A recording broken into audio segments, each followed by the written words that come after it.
pastor of First Baptist Church of Dallas, said the scientists are still not fully embracing the Genesis account of creation.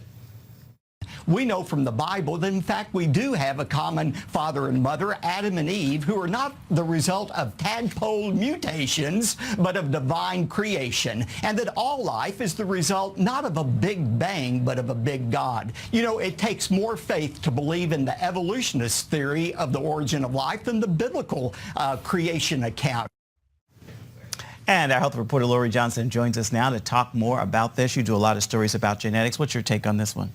Well, it's really fascinating because ever since scientists began mapping the human genome about 15 to 20 years ago, we've learned all this information about DNA. We solve crimes using DNA. DNA is very, very reliable. So this is really great. It's almost quote unquote proof that the Bible is true. And my own personal take on it is I hope it's going to cause some people to believe who otherwise wouldn't have. We see in the Bible that one of Jesus' disciples, Thomas, wouldn't believe until he had proof of it, and he got that proof, and then he believed. Of course, we know that Jesus said, blessed are people who believe without who seeing. aren't seeing the proof, and that's where I fall in this category. I always believed in a biblical account of Adam and Eve, but now this is sort of proof, and there is some sort of cataclysmic event that happened before this happened.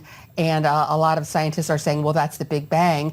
And some Christians say, no, there was no such thing as a Big Bang. Other Christians, for example, Franklin Graham, say, yeah, there could have been a Big Bang created by God that caused all this to happen. And I'm in that camp too. But it's really fascinating to see all these things uncover that we see in the Bible. And another thing recently, and I was talking about this on the 700 Club earlier this week, and for our viewers who missed it, it's on our webpage, cbnnews.com, is this whole notion of epigenetics, where scientists find out that you can have bad behaviors like smoking or stress, and not only does it affect yourself in a genetic DNA type of way, but your ancestors, your grandchildren, great-grandchildren way down the line. And scientists are like, oh, this is such a brand new revelation. And those of us who are familiar with the Bible are like, not really. I mean, the Bible talks about the sins of the father being passed down from generation to generation. So once again, scientists are proving the Bible to be correct. And, you know, a lot of people say science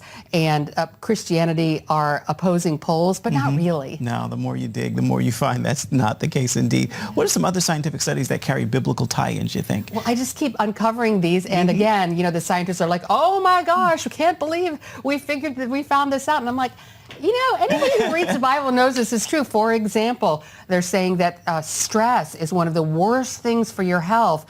And one thing that relieves stress, one of the best things for your health, is forgiveness.